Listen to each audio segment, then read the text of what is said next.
Assalamualaikum warahmatullahi wabarakatuh. Bismillah, alhamdulillah. Assalatu wassalamu ala rasulillah wa ala alihi wa sahbihi wa mawala. La hawla wa la quwata illa billah. Teman-teman semua yang dirahmati Allah dimanapun berada, bagaimana kabarnya semua? Semoga senantiasa baik-baik saja. Dan saya juga berharap jika teman-teman, di antara teman-teman ada yang sakit, semoga Allah bersamai dengan kesabaran dan kesembuhan yang sempurna. Amin ya rabbal alamin. Alhamdulillah kita sudah berada di acara ngopi kembali, ngobrol perkara iman yang kami adakan insya Allah tiap hari Senin. Nah hari ini bulan Juni tanggal 26, acara ngopi episode yang ketiga, Alhamdulillah. Teman-teman juga bisa bergabung karena setelah ngopi ini kita ada diskusi-diskusi, kita akan duduk bersama Pak Ustadz, kita akan membicarakan segala hal yang berkaitan dengan tema kita hari ini ataupun yang bukan. Nah, alamatnya adalah 815 South Peach Street, Norcross, Georgia. Ya, teman-teman semua, untuk acara program kali ini, temanya sangat menarik karena sebentar lagi kita akan menghadapi Idul Adha. Sekarang Senin, besok Selasa, Rabu kita sudah sholat Idul Adha di IKMIA Center. Nah, tema hari ini adalah fikih kurban. Mungkin teman-teman nanti ada yang ingin bertanya mengenai kurban, fikih kurban, silakan bisa join di IKMIA Center hari ini, atau bisa stay tune juga di acaranya, di Facebooknya atau YouTube-nya. Ya, bersama dengan yang tidak asing lagi yaitu Ustadz Marjuan Ibrahim. Assalamualaikum. Gimana sehat? Alhamdulillah. Alhamdulillah. Ya, siap nih acara ngopi nih ya. Insyaallah. Insyaallah, alhamdulillah. Silakan, Ustaz. Bismillahirrahmanirrahim. Assalamualaikum warahmatullahi wabarakatuh. Waalaikumsalam. Alhamdulillahi rabbil alamin wa bihi nasta'in ala umuri dunya waddin. Wassalatu wassalamu ala asyrafil anbiya'i wal mursalin wa ala alihi wa sahbihi ajma'in. Allahumma fasalli wa sallim wa barik ala nabiyyina Muhammadin wa ala alihi wa sahbihi ajma'in. Terima kasih host kita Bang John yang telah memberikan kesempatan pada kali ini di hari yang mulia ini tanggal 8 Zulhijjah, di mana jamaah haji sekarang sedang menuju Mina untuk bermalam di Mina malam ini, atau dinamakan sebagai hari Tarwiyah, karena besok 9 Zulhijjah jamaah haji akan menuju Arafah, dan kita diminta untuk berpuasa Arafah, berpuasa hari Arafah ya, yang keutamaannya adalah mengampunkan dosa-dosa tahun lalu dan tahun yang akan datang. Jadi dapat nikmat 2 tahun diampuni. Insyaallah pada kesempatan kali ini tema yang dipilih adalah fikih kurban. Ya, sebenarnya ini agak terlambat karena kita hanya ada besok saja lagi untuk mempersiapkan hewan kurban kita. Tapi juga di Amerika ini tidak terlalu sulit dan repot ya, Bang John ya, karena semuanya diambil alih ya pemotongannya oleh rumah potong hewan milik salah satu orang Islam di sini ya, Abu Adnan, atau orang yang memang biasa mengambil ya upah untuk pemotongan-pemotongan. Jadi tidak bisa dipotong menggunakan panitia, tidak. Tapi tetap ya, mungkin kalau tidak fikih kita ambil secara hikmah filosofis berkurban ya. Karena kurban itu berasal dari kata qaruba yaqrubu kurbanan. Yes, yang secara bahasa artinya adalah untuk mendekat ataupun pendekatan, yaitu mendekatkan diri. Ya. Tapi secara istilah dia itu adalah ma yuzbahu fi ayyamin nahar taqarruban ilallah. Secara istilah kurban itu adalah sesuatu yang disembelih ya di hari Idul Adha, di yaumin nahar, yaitu 10 Zulhijjah, kemudian 11, 12, 13 Zulhijjah, dengan maksud dengan niat untuk mendekatkan diri kepada Allah Ta'ala. Ya. Nah, jadi kalau kita berkurban sebenarnya itu salah satu langkah untuk mendekatkan diri kepada Allah Subhanahu wa taala. Kemudian kurban ini juga disebut sebagai udhiyah. Allah Subhanahu wa taala mensyariatkan ibadah kurban ini pada tahun kedua Hijriah, sama dengan ketika menurunkan syariat zakat dan salat dua Id hari raya tahun kedua Hijriah. Dan ayat ini dan kurban ini syariatnya turun dari surah yang biasa kita dengar, yaitu surah Al-Kautsar. Bismillahirrahmanirrahim. Inna a'tainakal kautsar. Sesungguhnya kami, maksudnya Allah, telah memberikan kepadamu ya Muhammad Al-Kautsar. Ya, Al-Kautsar itu bisa diartikan sesuatu yang banyak, bisa jadi nikmat hidup, bisa jadi nikmat sebagai seorang nabi, bisa jadi sebagai nikmat dipilih sebagai nabi akhir zaman. Tapi juga ada yang maknanya Al-Kautsar ini adalah sebuah sungai atau mata air yang nantinya akan menjadi air minumnya para penduduk surga. Dan ini adalah milik baginda Nabi Muhammad sallallahu alaihi wasallam dan akan diberikan secara percuma kepada umatnya. Jadi inna a'tainakal kautsar, kami sudah memberikan kepadamu di dunia al-kautsar. Kami sudah memberikan sesuatu yang banyak. Fasholli li rabbika wanhar, maka salatlah untuk Tuhanmu. Maksudnya salat Idul Adha. Ya, wanhar, dan menyembelihlah di hari Idul Adha. Kata Ummul Mukminin Aisyah, tidak ada amalan yang lebih dicintai oleh Allah Subhanahu wa taala pada hari nahar atau pada hari Idul Adha selain menumpahkan darah hewan sembelihan. Jadi kalau kita misalkan mau bersadakah misalkan 70.000 dirham, 70.000 dinar, dan ada seorang yang miskin di hari Idul Adha dia memotong seekor kambing, maka yang lebih dicintai oleh Allah adalah yang menyembelih seekor kambing itu, daripada orang yang bersedekah 70.000 dinar. Nah, jadi kata Ummul Mukminin Aisyah, keutamaannya besar.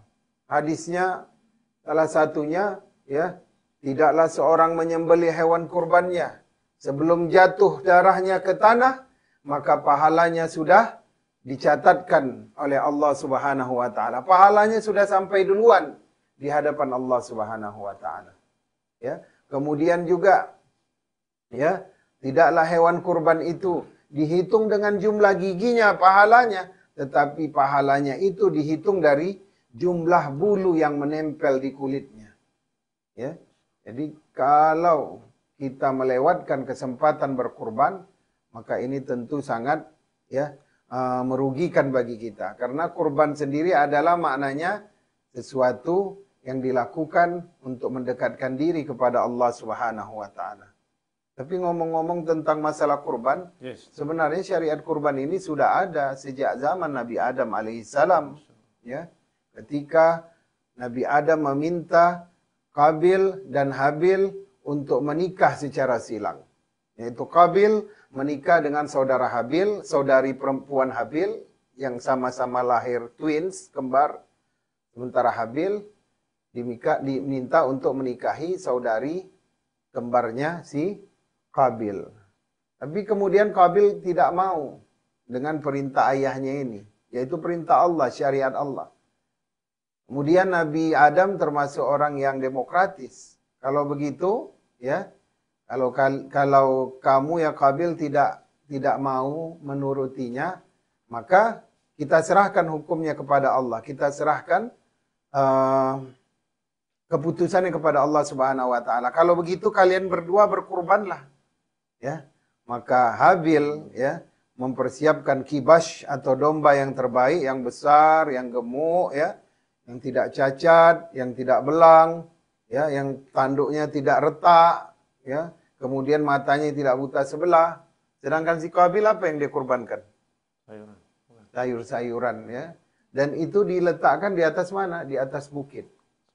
Jadi siapa yang kurbannya disambar petir, ya, Terima. maka itulah yang diterima oleh Allah Subhanahu wa taala.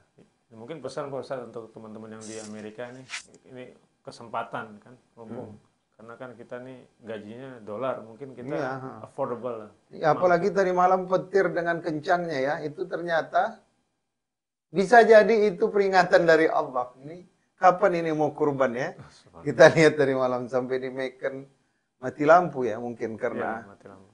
Petir atau apa. Jadi ketika yang diterima adalah kurbannya si Habil, maka Habil pun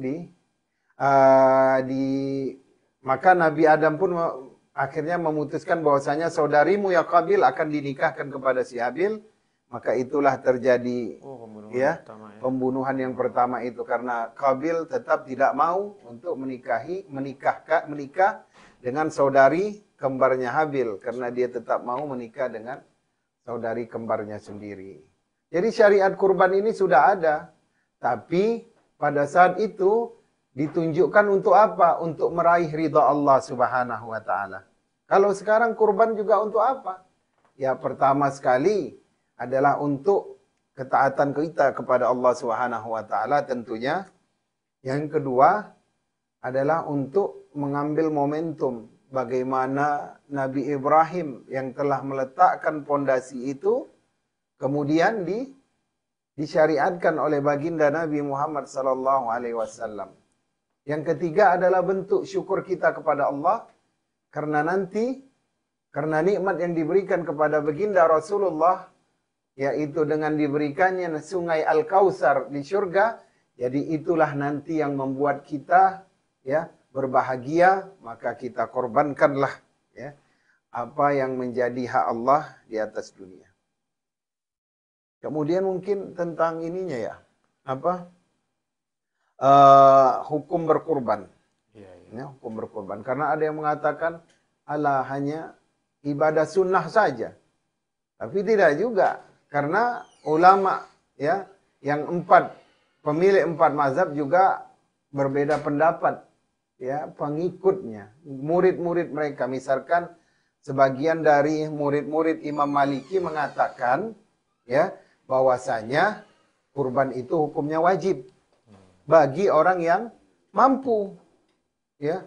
Kemudian ada hadis dari riwayat Abu Hurairah yang mengatakan barang siapa yang Allah berikan kemampuan kemudian dia tidak berkurban, ini dengar ini, ya, mudah-mudahan kita semua berkurban. Masih ada kesempatan. Barang siapa yang Allah berikan kemampuan kemudian dia tidak berkurban, maka janganlah dia mendekati tempat solat kami, tempat-tempat solat kami. Jadi kata Imam Asy-Syaukani maksudnya adalah jangan dia solat Idul Adha, ya, seolah-olah dia nggak berhak gitu solat Idul Adha. Nggak berhak lebaran. Iya, nggak berhak untuk datang ke lapangan solat Idul Adha. Karena apa? Karena dia nggak berkurban. Nah, melalui hadis ini yang diriwayatkan oleh Imam Ibnu Majah dan Ibnu Hibban, ya, sebagian murid dari Imam Malik mengatakan kurban hukumnya wajib. Tetapi jumhur, mayoritas imam yang 4 mazhab mengatakan kurban hukumnya adalah sunnah muakkad. Ya, wajib kalau dia jadi nazar. Dia pernah pegang seekor unta, dia bilang waktu itu di bulan Muharram, ya, unta ini nanti akan menjadi kurbanku, ya, di Zulhijjah 1444 Hijriah. Ya. Dan dia diberikan kesanggupan untuk membeli unta itu, tapi dia tidak laksanakan. Nah, maka dia telah meninggalkan kewajibannya. Sedangkan untuk orang yang diberikan kemampuan, kemudian dia tidak berkorban, maka, ya, dari hadis Abu Hurairah yang diriwayatkan Ibnu Majah dan Ibnu Hibban tadi, mengatakan dia nggak perlu sholat Idul Adha, seolah-olah dia meninggalkan sesuatu yang lebih penting dari Idul Adha itu, yaitu berkorban. Ya. keluarga besar Ikmiyah yang dimuliakan oleh Allah Subhanahu wa taala, mungkin sambil kita menyampaikan tentang fikih kurban bagi jamaah sekalian, baik yang ada di Ikmiyah Center ataupun yang ada di rumah yang ingin menanyakan tentang permasalahan di sekitar kurban, boleh mempersiapkan pertanyaan-pertanyaan. Kemudian saya kembalikanlah dulu kepada host kita ini. Ya, betul nggak sekali. ngantuk-ngantuk. Masya Allah. Itu baru dikit, lumayan ya. Kita belajar tentang kurban. Bagaimana pahalanya itu sangat banyak dan keutamanya luar biasa. Dan dicontohkan oleh orang-orang terdahulu sebelum kita. Makanya teman-teman semua, sekarang kita siapkan diri kita insya Allah untuk berkurban. Nah, juga jika ingin bertanya, silakan di Keluarga Ikmiyah atau di komen di bawah Facebook live kita. Nah, nanti kita akan tanyakan kepada Ustadz. Sebenarnya saya ingin banyak yang ingin ditanyakan juga, Pak Ustadz. Jadi mungkin dilanjutkan dulu atau gimana? Iya, boleh.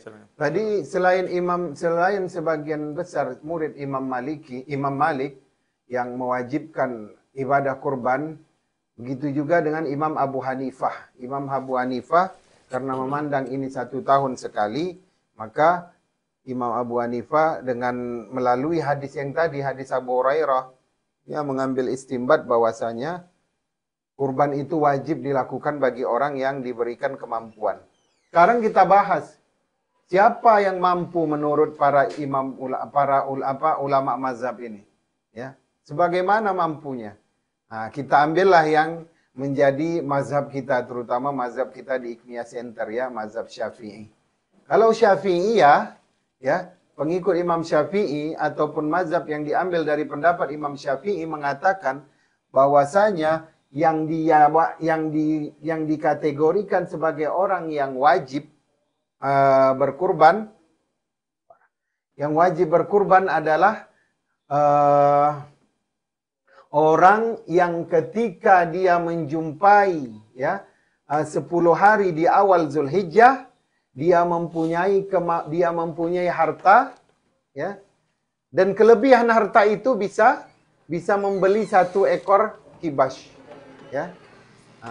Orang yang mempunyai orang yang sampai pada 10 awal di bulan Zulhijjah, kemudian dia mempunyai harta yang lebih, ya, dan lebihnya itu bisa dibeli 1 ekor kibash. Jadi dia sampai 10 Zulhijjah, sampai dia mendekati hari di mana dibolehkan untuk menyembelih udhiyah, hewan sembelihan, selain kurban namanya udhiyah. Ya. Jadi kalau dia sudah sampai 8 Zulhijjah, ya, atau dia sampai 7 Zulhijjah, ya, atau 9 Zulhijjah, ya, dan dia punya kelebihan harta yang bisa dibelikan 1 ekor kambing atau domba, maka dia sudah termasuk orang yang diminta untuk melakukan ibadah kurban. Karena sunnah muakkad ini adalah dia dibawa wajib sedikit aja gitu, ya. Jadi istilahnya kenapa dikatakan muakkad? Yaitu sunnah yang kuat, yang pasti, ya. Kalaulah tidak karena memberatkan, tentunya sudah diwajibkan itu. Jadi kalau di Amerika ini bukan lagi kita punya kelebihan harta 1 ekor kambing, ya. Bahkan bisa beli 100 ekor itu. Kalau dilihat mobilnya cantik-cantik, rumahnya cantik-cantik, ya, tasnya tas bermerek, ya kan? Nggak mungkin. Nggak boleh lebih 1 ekor kambing. Ekor boleh, ya? Beli beberapa ekor boleh, ya? Boleh. Sekarang pertanyaannya, apakah ini yang sering ditanyakan oleh orang-orang? Apakah kurban itu 1 kurban untuk seluruh keluarga? Atau satu orang di dalam keluarga itu 1 kurban? Ya. Kan ada itu yang sering. Dulu sempat Allah yarham Syekh Jabir, ya, Syekh Jabir, karena kebiasaan di Saudi, ya, yang mereka bermazhabkan Hambali, 1 kepala keluarga 1 kurban, maka disampaikanlah hal itu. Akhirnya ribut di Indonesia. Ya, kami kan selama ini 1 orang 1 kurbannya. Suami lain, istri lain, Iya. anak-anak semua dimasukkan. Bagus, ya. Tapi secara hukum, ya, secara kifayah, kan ada yang namanya sunnah kifayah. Maksudnya ketika ayahnya atau suaminya, kepala keluarga sudah berkurban, maka dia sudah menutupi, ya, sudah dia memberikan pahalanya terhadap seluruh keluarganya, istrinya, anak-anaknya, ibunya, ya. Tapi bukan berarti kita bilang ibu nggak usah kurban, aku aja. Oh tidak. Kalau ibu kita kurban, ayah kita berkurban, ya, kemudian kita berkurban, istri kita berkurban, tentu lebih baik, ya. Bahkan Rasulullah SAW, ya, berkurban untuk umatnya. Berkurban, ini kurbanku ya Allah, dan kurban keluargaku, dan juga aku berkurban ini untuk umat Nabi Muhammad SAW. 273 ekor domba disembelih oleh Rasulullah SAW sebagai kurban kepada Allah Subhanahu wa taala dari diri baginda Nabi dan dari umatnya Nabi Muhammad SAW.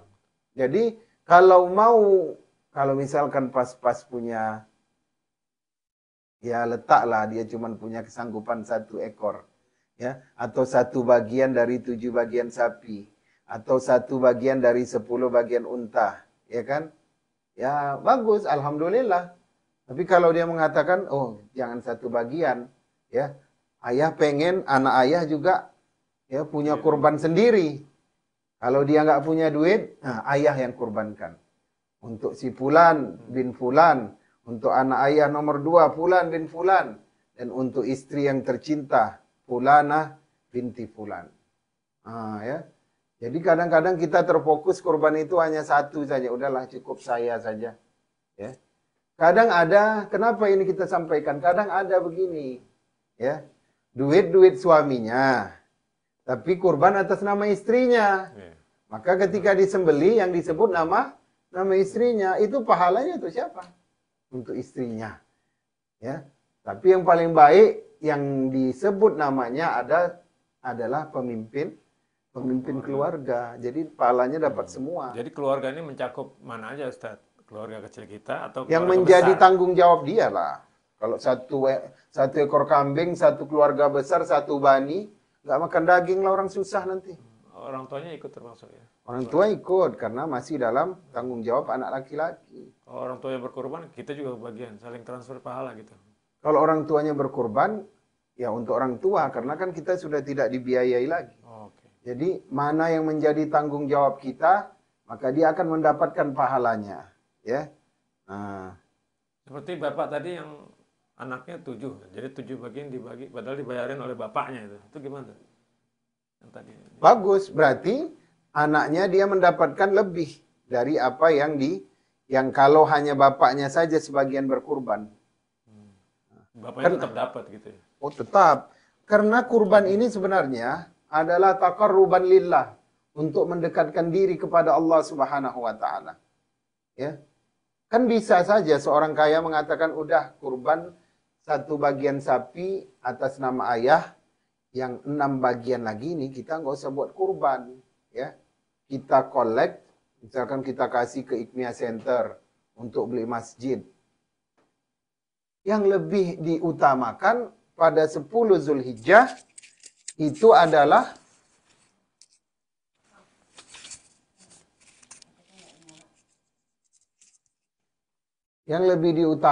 untuk 10 awal di bulan Zulhijjah, Yaumun Nahar, kemudian hari Tasyrik 11, 12, 13, itu berkurban dulu. Ya, berkurban dulu. Misalkan udah ini kita ambil 1 ekor sapi, 7 bagian, ya. Masih ada ini duit kita ini. Udah. Ini nanti untuk kita wakafkan ke Ikmia, ya. Untuk Masjid Ikmia Center. Begitu. Jadi jadi amalan yang Allah paling cintai nanti ini, Yaumun Nahar, 10 Zulhijjah, Yaumut Tasyrik, 11, 12, 13, itu adalah menyembelih hewan kurban. Nah, Mengenai atas nama, Pak Ustadz, di sini jarang disebutkan nama dengan akad seperti itu. Gimana tuh hukumnya? sebaiknya disebutkan nama. Apalagi Yang menyembelih adalah bukan si pengurban. Sunnah-sunnah dalam berkurban. Yang pertama, ya, yang berkurban memilih sendiri binatang ternaknya, dia hindarkan dari apa, yang cacat kakinya, yang buta sebelah matanya, ya, yang terlalu kurus sehingga tidak ada isi sumsumnya, kemudian yang rusak kulitnya, ya. Nah, mungkin ada kambingnya kambing ompong. Nah, itu masih boleh dikurbankan. Kalau tanduknya retak, boleh dikurbankan. Tapi kalau tanduknya patah, nggak boleh dikurbankan. Itu dihitung sebagai memiliki cacat. Atau kakinya pincang, seperti itu. Jadi yang pertama sekali disunnahkan pengurban, pilih hewan kurbannya. Yang kedua, dia yang menyembelih hewan kurbannya. Ya, ini untuk si pengurban dulu ya. Belum nanti tata cara dan sunnahnya serta yang dicintai dalam berkurban. Yang ketiga, ya, dia menyebutkan Allahu la ilaha illallah, bismillahi Allahu akbar, Allahu akbar, Allahu akbar. Ya. Kemudian disebutkan, ya Allah, ini dari kami persembahkan untuk ketaatan dan keridhaan kepadamu. Jadi harus disebutkan namanya, kalau tidak disembelih oleh si pengurban langsung. Apakah ada hubungan dengan mazhab? Ada mazhab yang membolehkan tidak menyebutkan atau bagaimana? Mungkin karena tidak dituliskan ya, mungkin si penyembelih hanya langsung menyebutkan nama saja. Kalau di Indonesia kan tidak disebutkan. Di Indonesia itu misalkan sapi atas nama Hajah Fulana, Hajah Fulana 7 orang, udah disembelih. Bismillahirrahmanirrahim, Allahu akbar, Allahu akbar, Allahu akbar. Itu disebut. Atau yang nggak disebut tapi dia udah ada namanya tertempel di situ. Ya, misalkan Marjuan bin Ibrahim di lehernya. Dan itu digunakan untuk menutup matanya. Baru disembelih. Ya, nggak perlu juga disebut karena sudah ada namanya di situ. Jadi yang menyembelih bisa baca bahwasanya ini kurban dari saudara Fulan bin Fulan. Kalaupun tidak disebut, tidak ada nama, ya, itu tidak menghalangi dan juga tidak mengurangi, ya, pahala di hadapan Allah Subhanahu wa taala karena Allah sudah mengetahui semuanya. Ya, ketika kita membeli, ya, ketika kita membayar hewan kurban tersebut, itu sudah, walaupun dipotong tidak menyebut nama kita, itu sudah namanya adalah hewan kurban kita. Kemudian terkait dengan pemotongan, ya, tapi di sini kan nggak ada ya potong sendiri ya. Slaughterhouse.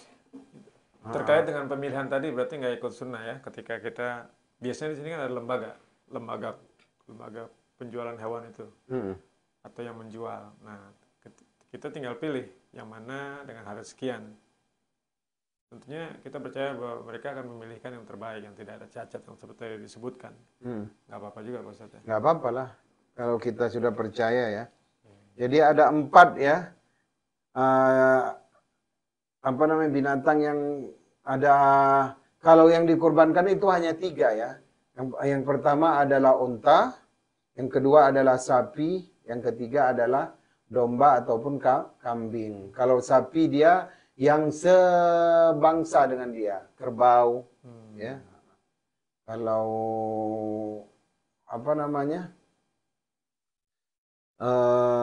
bison, boleh nggak berkurban dengan bison? Boleh. Dia bangsanya apa itu? Kerbau mungkin. Bangsanya sapi ya. Kalau di negeri itu nggak ada sapi, orang makannya bison, boleh ya. Karena di Arab tidak ada bison ya. Dia adalah binatang yang bisa hidup di musim dingin. Jadi Allah tidak tempatkan dia di. Jadi general itu. Kalau onta yang sejenis dengan dia, kalau sapi yang sejenis dengan dia. Karena tidak semua negeri ada sapi dan ada kerbau. Kerbau hanya ada di Indonesia ya. Di Indonesia, di Asia Tenggara. Nah, di sini ada? Ada bull. Ada bull ya. Yang ini. Itu sejenis kerbau ya? Sejenis kerbau. Bukan banteng kan? Banteng mungkin ya. Bull. Oh, kalau banteng enggak ya? Enggak. Dia beda lagi karena banteng itu dia sifatnya menyerang. Dia sejenis tapi tidak satu sifat dengan sapi. Kuda juga nggak boleh ya? Kuda enggak. Kuda, keledai. Walaupun ada yang salah satu pendapat yang mengatakan kalau keledai itu keledai liar yang ditemukan di padang pasir.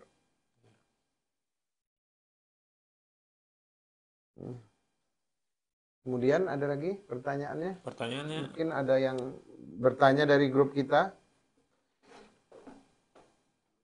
gimana kalau kita kirim uang aja tuh Pak Ustadz? Yang sekarang kan modalnya itu lebih mudah transfer kan? Transfer dengan harga sekian. Hmm.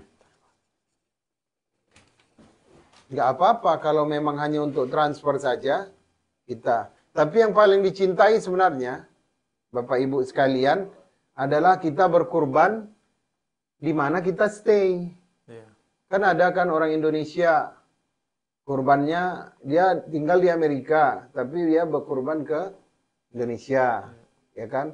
Yang paling baik, yang paling better adalah di mana dia tinggal, di situ dia berkurban. Iya.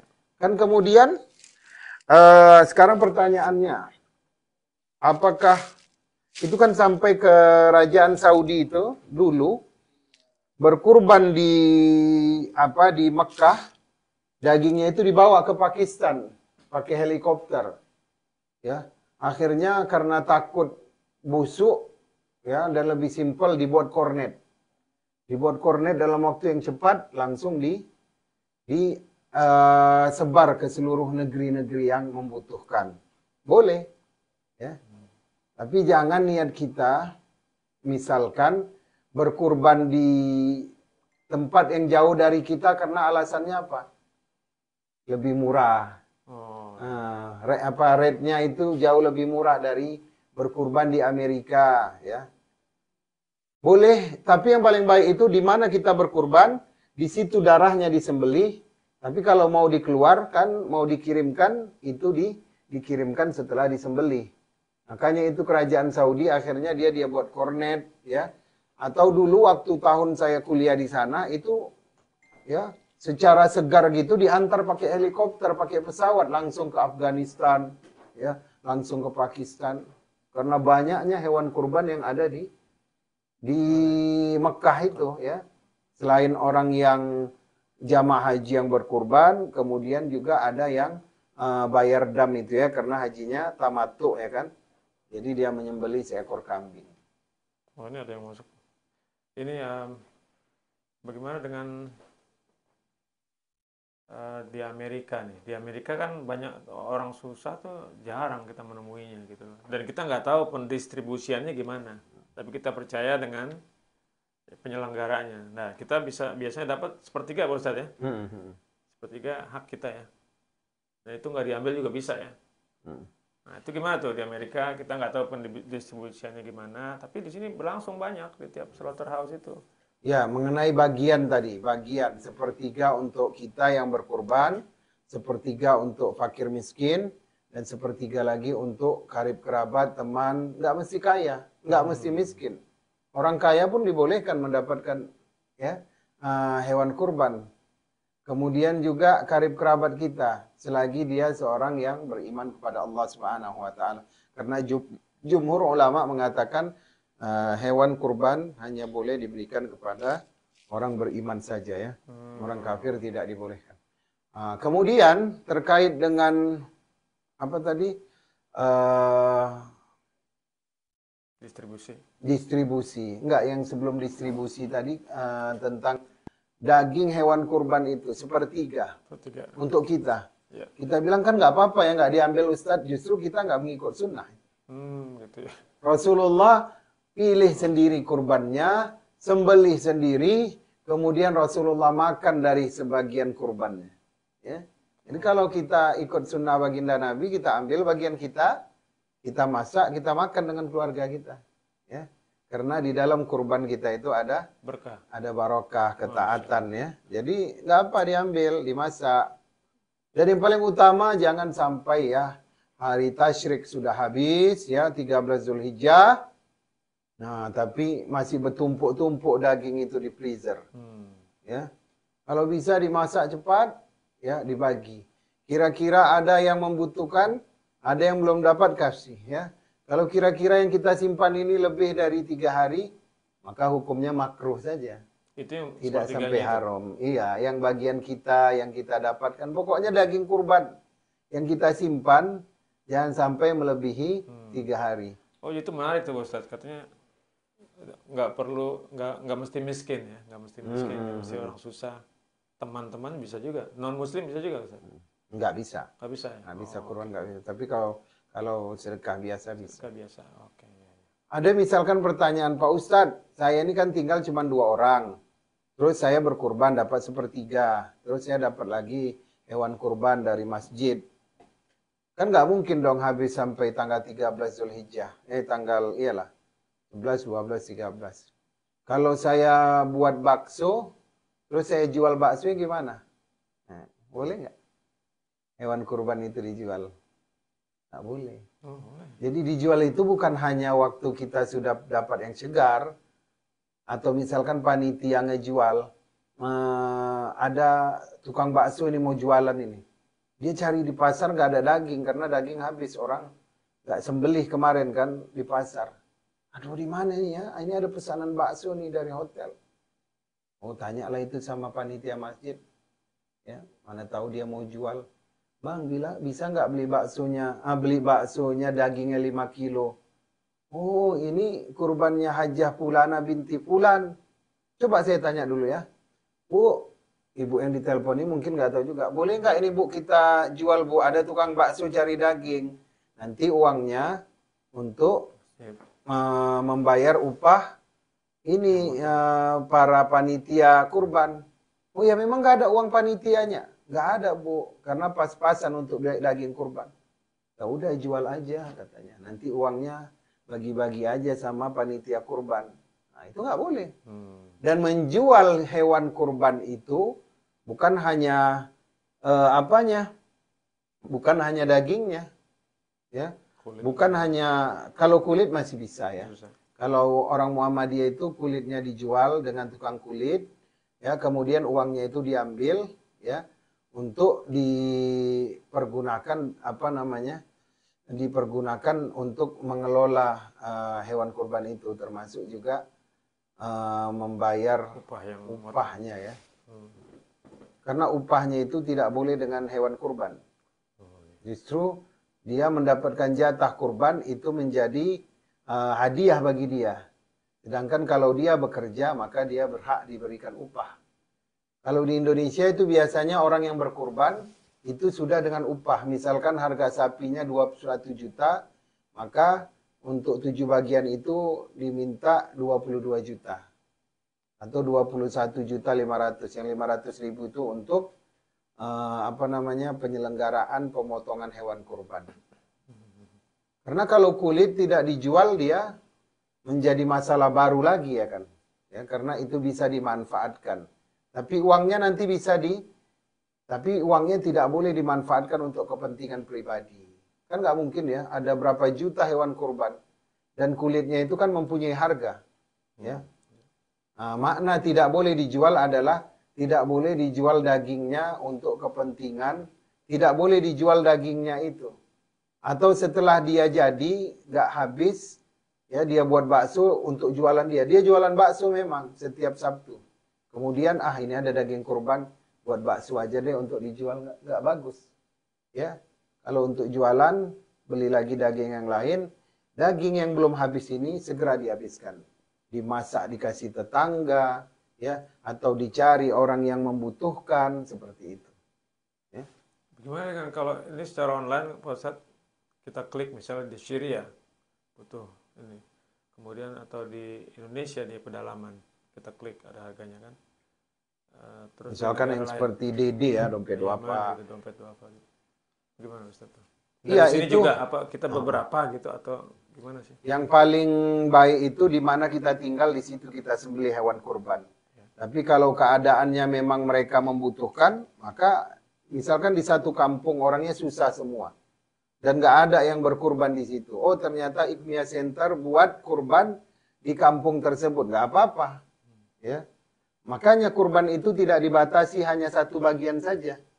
Ya, satu bagian untuk di kampung yang susah itu. Biasanya begitu ya orang tua dulu. Ya, satu bagian itu di kampung ibunya yang susah. Atas nama istrinya, satu bagian lagi atas nama dia juga supaya semua dapat. Itu di kampung ayahnya. Satu bagian lagi di komplek rumahnya. Gitu.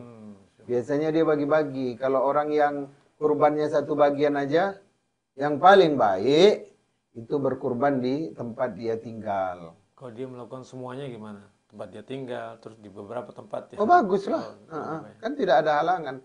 Rasulullah 273 ekor berkurban Allah. untuk dirinya, keluarganya, dan umatnya. Satu lagi tadi Ikmia Center katanya. Nah, bisakah kita secara kolektif berkorban untuk misalnya satu sapi atas nama Ikmia Center? Itu kan uang jamaah dari beberapa jamaah. Bukan atas nama Ikmia Center, penyelenggaranya Ikmia Center, ya kan? Clarify. Kalau namanya tetap nama pengurban lah, nggak boleh. Ya, satu. Iya, nggak boleh Ikmia Center kita tulis ini kurban Ikmia Center, nggak bisa.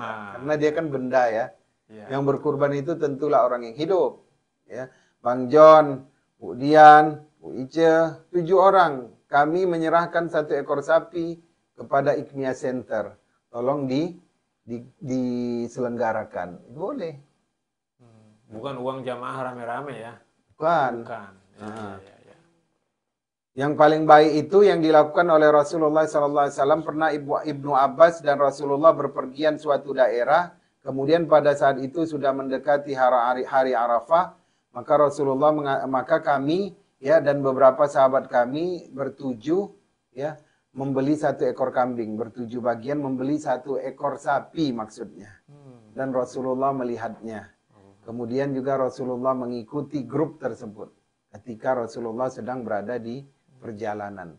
Jadi Rasulullah sedang berada di perjalanan pun tetap berkurban ya. Rasulullah ada dalilnya yang 7 ya. Ya 7.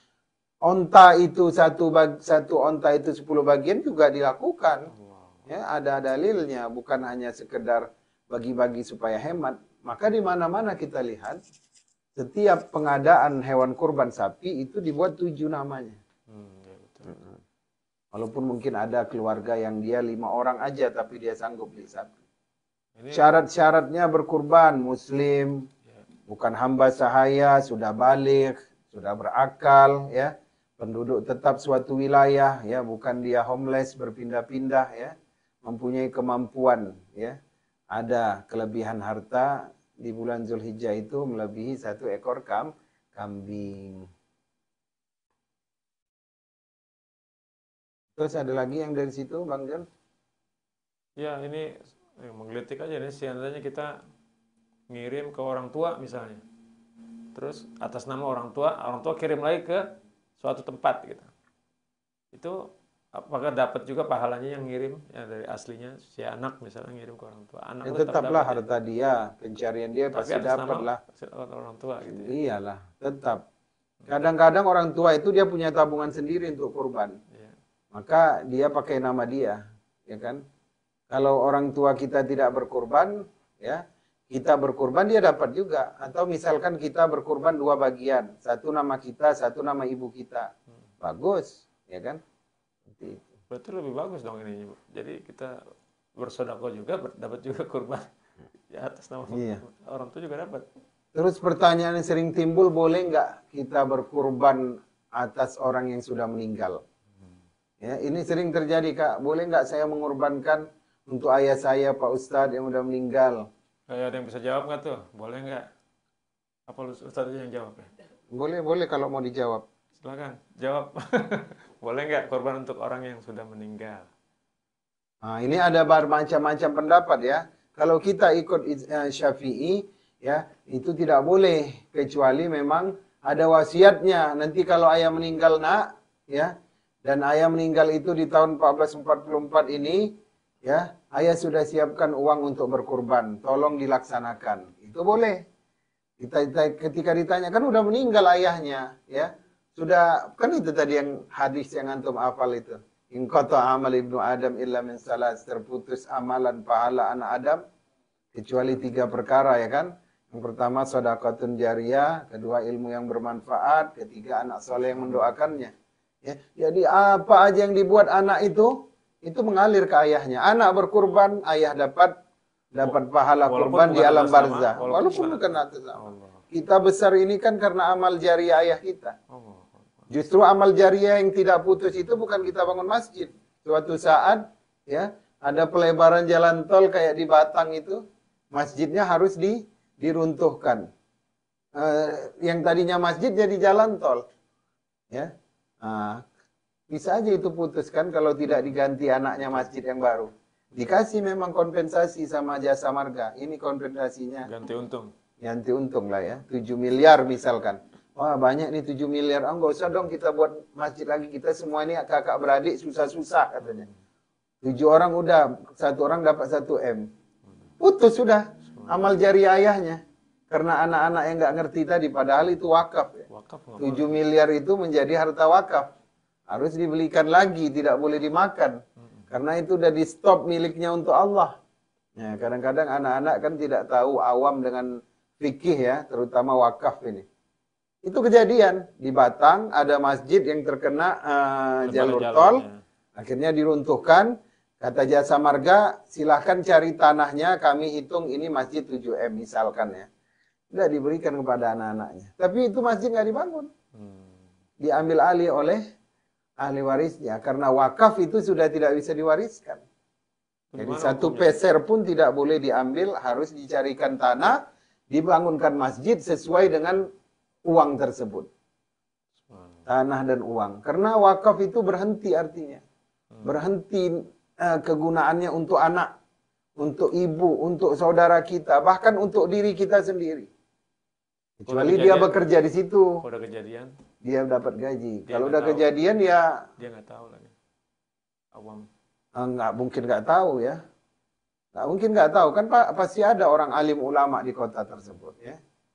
Kalau udah kejadian ya nanti dibangkitkan Allah. Ya dalam keadaan perutnya berisi kalajengking dan bara api karena mengambil haknya Allah Subhanahu wa taala. Itu terkait wakaf tadi ya. Kita balik lagi nih ke kurban. Boleh nggak kurban atas nama ayah kita yang sudah meninggal? Ya, boleh kalau dia wasiatnya. Nanti tolong, dan wasiat itu hanya sekali aja Bang Jon ya. Dia bilang nanti kalau ayah meninggal sebelum sampai bulan Zulhijjah, ini sudah ayah sediakan uang untuk kurban, tolong dikurbankan dengan uang ini. Maka itu boleh ya. Nah, kalau tidak ada wasiat, kalau Imam Syafi'i tidak boleh. Kalau Imam Maliki mengatakan makruh berkurban untuk orang yang telah meninggal. Kalau Imam Abu Hanifah mengatakan boleh berkurban untuk orang yang telah meninggal meskipun tanpa ada wasiatnya. Dalilnya ya Rasulullah SAW pernah meletakkan pelepah-pelepah kurma basah di atas kuburan orang yang meninggal dunia dan menyatakan bahwa hal itu memberi manfaat kepadanya. Jadi dalilnya adalah kias ya. Karena ada Rasulullah SAW pernah meletakkan pelepah-pelepah kurma ya di atas kuburan seseorang supaya menjadi ya syafaat ataupun meringankan bagi orang yang berada di alam kubur. Hambali juga sama ya, membolehkan berkurban bagi orang yang telah meninggal. Tinggal kita pilih ya. Tapi gini susah juga, jangankan untuk orang meninggal, untuk orang yang hidup aja nggak berkurban ya. Cuma bagaimana imam-imam itu berijtihad pada satu hukum karena keadaan itu terjadi. iya, betul. Ya. Orang berkurban untuk yang telah meninggal. Tapi di zaman sekarang memang berat ya kurban itu. Karena apa? Karena tuntutan ataupun entertain dunia itu sangat banyak sekarang ya. Misalkan kebutuhan kita untuk memiliki handphone yang mewah, kebutuhan kita untuk memiliki tas yang mewah, kendaraan yang mewah, ya kan? Sepatu. Yang itu kan dulu tidak menjadi suatu yang memusingkan bagi generasi sebelum kita kan. Maka nanti semakin di akhir zaman itu kurban itu semakin berat, ya. Apalagi Allah kasih nanti misalkan kayak tahun lalu penyakit mulut dan kuku, harga sapi, harga kurban itu naik. Banyak orang bertanya, Pak Ustadz kami ini terkena dampak COVID, ya, usaha bankrupt. Kemudian juga sapi dan kambing itu, ya Allah harganya gila-gilaan. Kenapa? Karena banyak yang terkena penyakit PMK, mulut dan kuku. Nah, saya bilang, makanya dikatakan kurban, ya kita berkurban lah. Ya berkurban. Maka kalau kata salah satu imam itu mengatakan kurban itu nggak boleh sebaik-baik kurban itu, Bang, itu bukan dari tabungan. Oh gitu ya. Bukan dari arisan, Nah, bukan dari simpanan. Tapi kurban yang terbaik itu adalah last minute. oh gitu ya. Allah. Kan kayak kejadian kemarin, dampak COVID. Ya. Kemudian karena naiknya harga sapi dan kambing, naiknya harga sapi karena PMK. Akhirnya membuat alasan orang-orang yang lemah itu untuk tidak berkurban. Ada excuse ya. Nah, padahal kan tadi kalau menurut mazhab Syafi'i atau menurut pendapat Imam Abu Hanifah yang mengatakan wajib tadi, ya, bagaimana dikatakan dia wajib kalau dia pada masuk bulan Zulhijjah dia punya kelebihan harta 1 ekor kambing, maka dia sudah wajib berkurban, ya kan? Apakah dia ketika masa COVID itu memang habis segalanya sehingga tidak tinggal dari dirinya itu bisa membeli 1 ekor kambing? 2.700.000 misalkan. Apakah benar-benar tidak ada? Mungkin dia bangkrut ya dari modal yang 2M tinggallah modalnya 1M. Terus dia mengatakan aku sudah tidak bisa berkurban karena keadaan tersebut. Jadi itu kurban itu sesuatu yang kita berikan secara tiba-tiba. Last minute ya. Wah, ini kita kemarin ya habis harta kita semua ini. Ya. Tapi papa ada ini. Nyimpan nyimpan jam tangan Rolex ini. Ini dijual ini. Bisa ini kurban 1 ekor sapi. Itu yang terbaik itu. Menjual apa yang kita ada. Itu kurban itu. Bukan kita arisan, ayolah arisan, buat grup arisan satu tahun sehari sekali pertemuan 20.000, ya setahun dapat 1 ekor sapi, bagus, ya. Tapi itu bukan itu makna sebenarnya. Ya. Dan ada juga orang yang beralasan saya belum sanggup kurban kambing ataupun sapi. Ya. Sampai saat ini saya masih berkurban hanya perasaan saja. Kurban perasaan. Tapi banyak juga yang abai dengan Idul Adha ini Ustaz. Jadi boro-boro kurbannya. Sedangkan Idul Adhanya sendiri udah, Raja Hajinya sendiri udah abai karena saking sibuknya di... Malah bagus sih. Seharusnya kalau tidak berkurban dan mempunyai kesanggupan gak usah ikut Idul Adha. Oh, iya. Karena itu ada Id, perayaan Adha, orang yang menyembelih.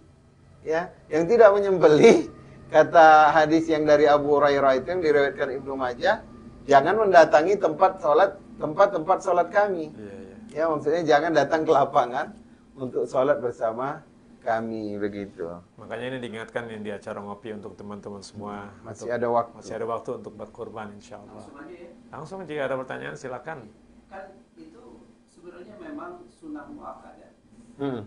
Tapi kenapa mereka seperti diwajibkan gitu Ustaz? Walaupun mereka dibilang mampu lah, tapi tidak semuanya mampu, itu tergantung dari ilmu. Dia punya pengertiannya. Iya betul. Orang yang baru berhijrah atau mualaf yang kaya, gimana itu Ustaz? Iya, tadi itu dijelaskan Pak Gandhi bahwasanya imam-imam ini berbeda pendapat. Ya, yang mewajibkan itu sebagian dari Maliki dan Imam Abu Hanifah atau mazhab Hanafi mengatakan wajib bagi orang yang diberikan kemampuan. Sementara mazhab Syafi'i tentu sunnah muakkadah dong ya. Ya, sunnah yang kuat yaitu sunnah yang pasti, yang itu letaknya hanya beberapa garis aja di bawah wajib gitulah kalau istilah kita ya. Kalau memang ada kesanggupan, kamu meninggalkan ini loh, kesempatan emas gitu. Kan biasa aja kalau kita bilang, wah ini kan bulan Zulhijjah, dengan rumah semegah ini, apakah kamu akan meninggalkan opportunities ini? Jadi itu kalimat kita itu seolah-olah wajib ya. Tapi kalau dipahami oleh orang itu bukan wajib. Iya, rumahku besar, tapi ini rumah hutang atau sudah mau disita oleh bank, misalkan begitu. Nah, tapi kalimat kita itu, opportunities itu seolah-olah ini wajib. Seolah-olah kalau kamu nggak berkurban, kamu itu adalah orang yang tidak taat. Enggak juga. Ya, itu ukurannya pada diri kita masing-masing. Tapi kalau kita ikut pendapat Imam Abu Hanifah, wajib. Ketika masuk Zulhijjah, kita mempunyai kelebihan harta 1 ekor kambing, maka dia sudah termasuk kategori orang yang wajib berkurban. Ya. Dan jangan salah, Abu Bakar dan Umar ibn Khattab pernah juga tidak berkurban. Bersamaan, tidak berkurban. Terus ditanya oleh sahabat, kenapa tidak berkurban ya Abu Bakar dan Umar? Ya, aku takut nanti tetanggaku mengira bahwasanya kurban ini adalah wajib. Nah, ada juga sahabat, ya, pernah sekali itu, saya lupa tadi namanya, tidak berkurban. Kemudian ditanya oleh sahabatnya, wahai sahabat, kenapa kamu tidak berkurban? Iya, memang tahun ini aku nggak kurban, supaya tetanggaku tidak mengira bahwa hukum kurban itu wajib. Tapi Imam Abu Hanifah, dia punya ijtihad tersendiri terkait dengan kurban. Jadi barang siapa yang dia mewajibkan, bukan mewajibkan dari syariat, tapi dari diri dia. Ya, kalau aku ada kelebihan harta, walaupun nggak ada, ya, apa yang aku simpan yang bisa dijual, aku akan beri. Itu dia azam kepada dirinya, sah-sah saja. Tapi bagi orang yang kita anggap mampu tapi dia tidak berkurban, tidak masalah. Tidak boleh menghukumi orang lain. Oh, nggak boleh. Tapi kita mengatakan jangan sampai terlewat kesempatan ini. Betul. Gitu Pak Adan dia. Paham Pak ya? Ya, ini tak terasa udah hampir jam 1 jam Pak Ustadz. Masya Allah. Ini kirain fikih kurban ini. Udah dari Bu Dian. Oh, ada. Silakan.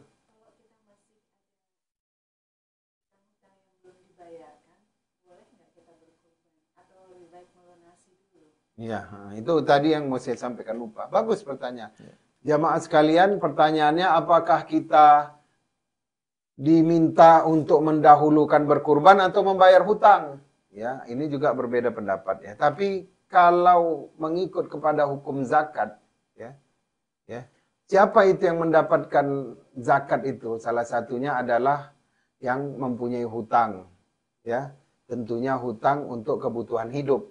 Ya, untuk kebutuhan makan, untuk kebutuhan pakaian, ya, bukan untuk kebutuhan hutang yang dibuat-buat, ya, hutang cicilan TV, apalagi cicilan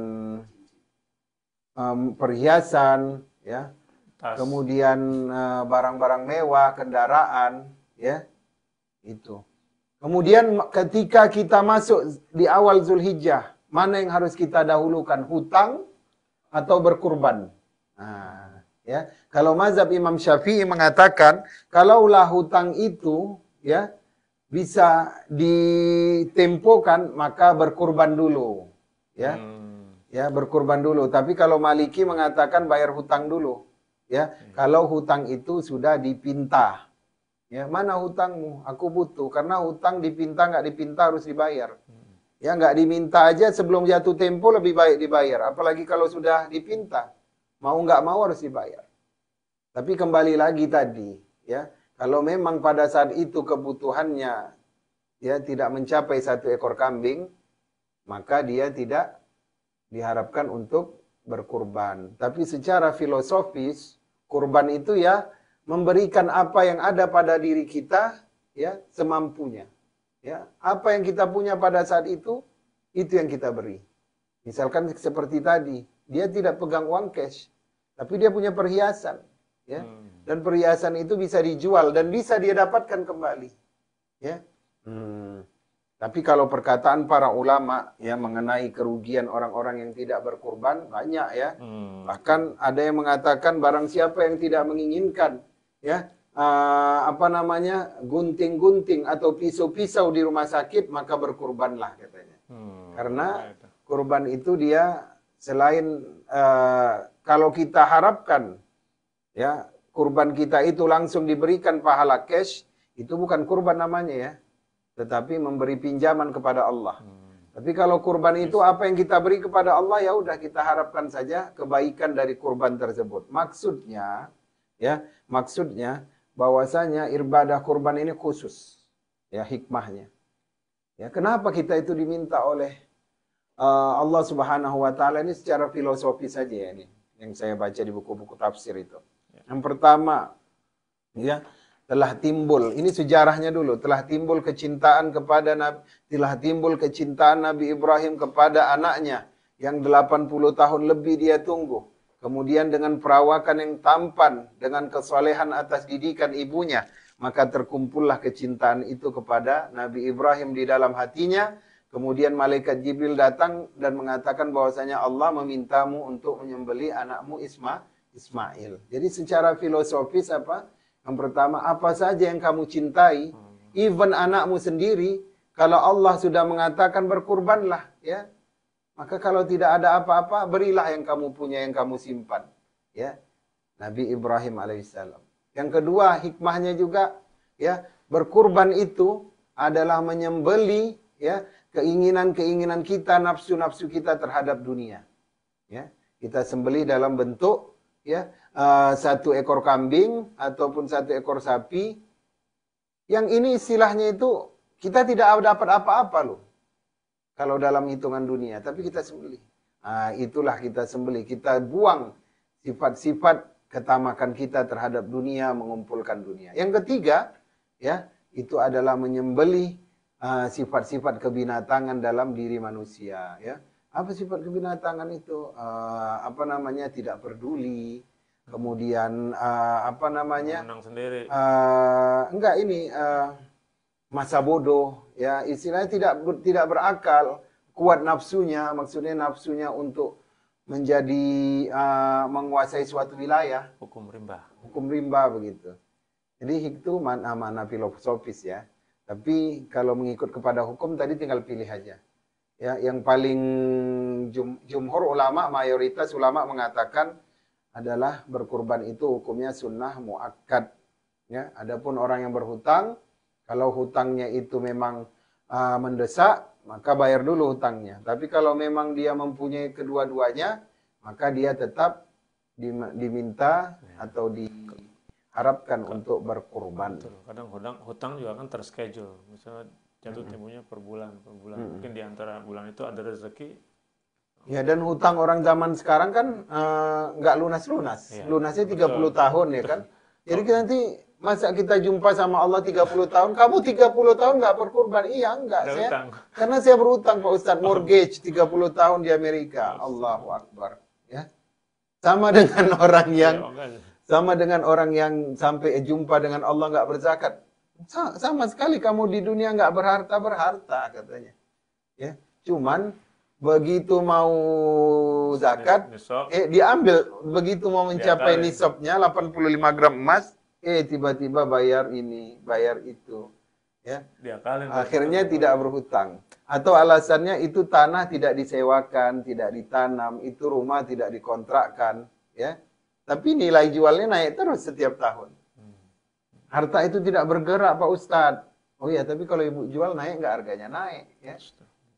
Dapat keuntungan dari keberlangsungan tahun itu, ya. Jangan sampai pula kita jumpa kepada Allah, ya, kita mempunyai alasan saya berhutang. Ini ya, next untuk zakat mal ini. Zakat mal kita perlu bahas juga. Mungkin banyak teman-teman kita yang punya properti di mana-mana atau ya yang melebihi nisab yang harus bayar.